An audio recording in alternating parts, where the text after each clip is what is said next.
we want to see what you can do in a similar environment. Now, I know that DFW Airport, or frankly any airport, is a very unique environment. But to the degree that you can, try to pick the most relevant references of success that you've had in your business, in your partnerships, and if you have subcontracted with other companies, what kind of success you've had working with that company. If your business is unique, provide examples of why it would be successful at an airport. Again, it's those unique elements that can make a big difference in whether your company is selected to be shortlisted and interviewed.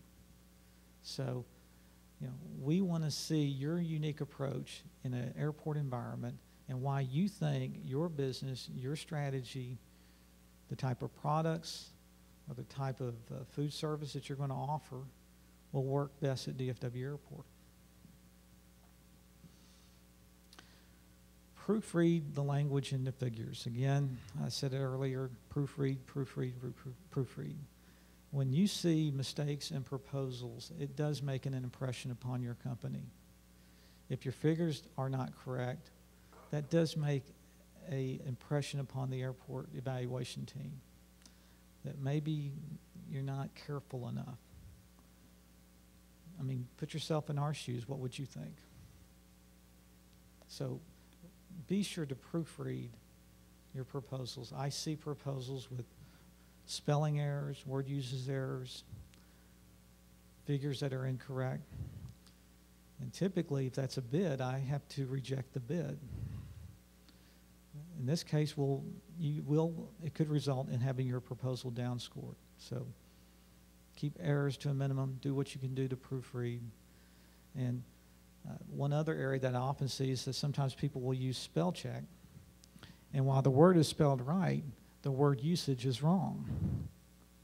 So spell check is not the only thing that's going to make sure that the word usage is correct. Make sure that you're reading your proposal. Write it like you're on the evaluation team. Proofread it like you're on the evaluation team. I mean, I think if you get to the point that you have a proposal, you think this is the final document, this is what I'm going to turn into DFW Airport, you need to stop. You need to have your staff. If you have partners or subcontractors, you need to have them stop and just read it. And make sure that the document you're about to submit is a document that if you were on the evaluation team, you would score it. I encourage you to even take the evaluation criteria and just tell yourself, how many points would I give myself based on this response and this criteria? Now, I know that sometimes it's hard to be a bit objective, but you need to try that. You need to make sure you cross-reference your proposal to our requirements. You may even want to create a checklist to make sure that you've hit all of the pertinent points and all the information that we are asking for in your proposal. Now, again, that's part of promoting critical thinking among your company staff. Be your own critics. And I think if you're hard on yourself before you submit your proposal will probably be more successful because you've already taken a critical look at what you're submitting and what you're planning on submitting. And you made sure that if you were on an evaluation panel, this is the kind of company you would bring forward for interviewing.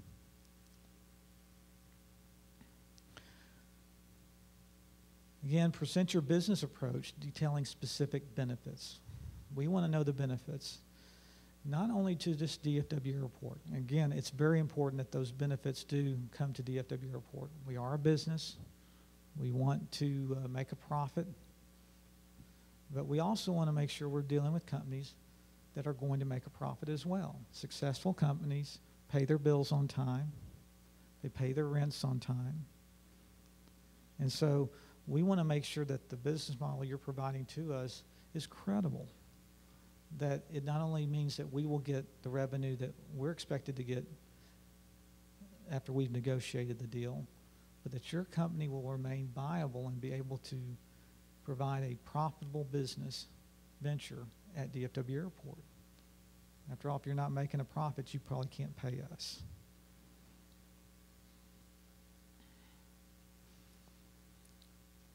Here's some basic steps that I want to go over with you on a proposal.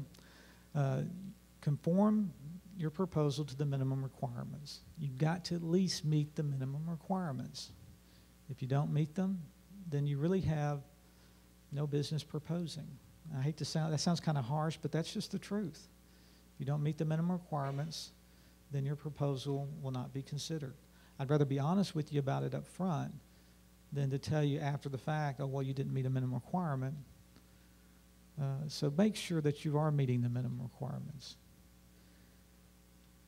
And then understand that there's an old saying that says you never get a second chance to make a good first impression.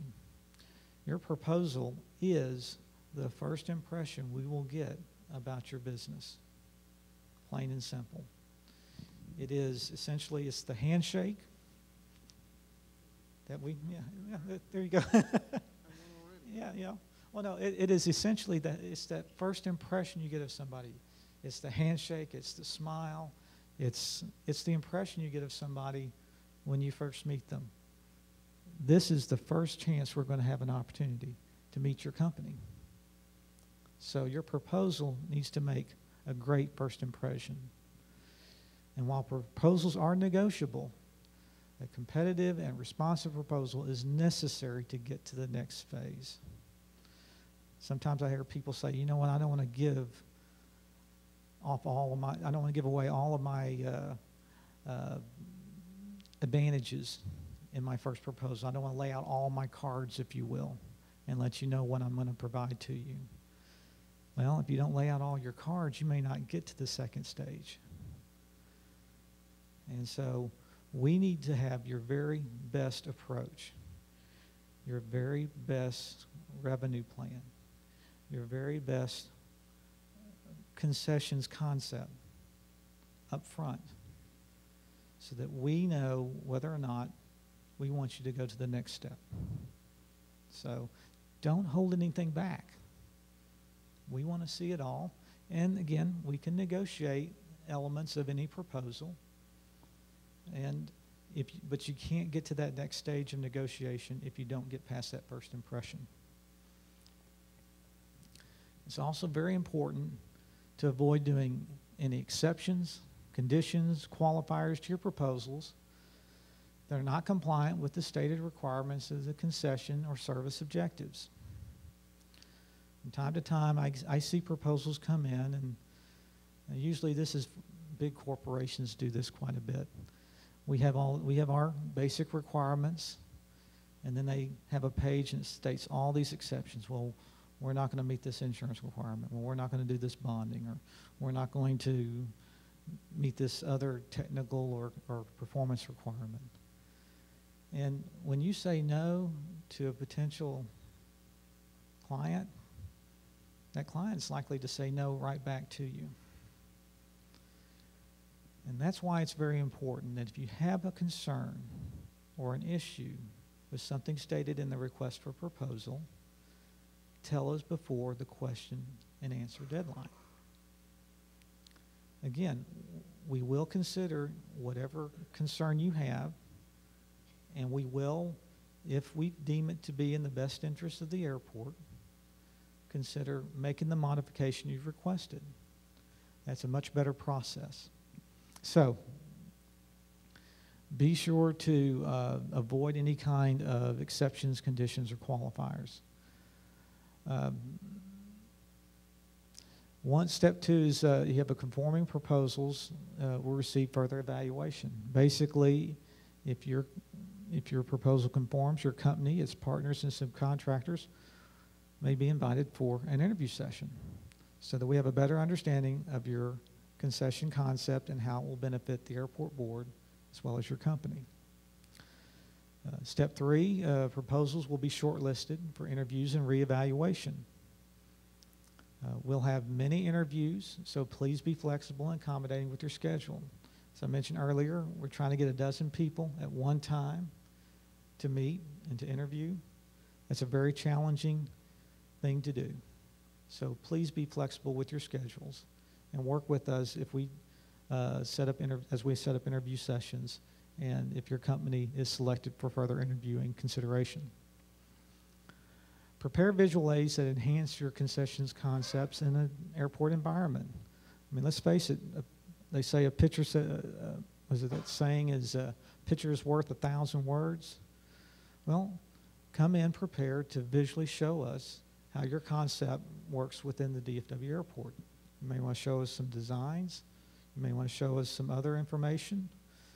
But you can supplement your written words and your verbal interviews, during the interview session with great concepts. Promptly address any follow-up questions that are submitted in writing. Typically, after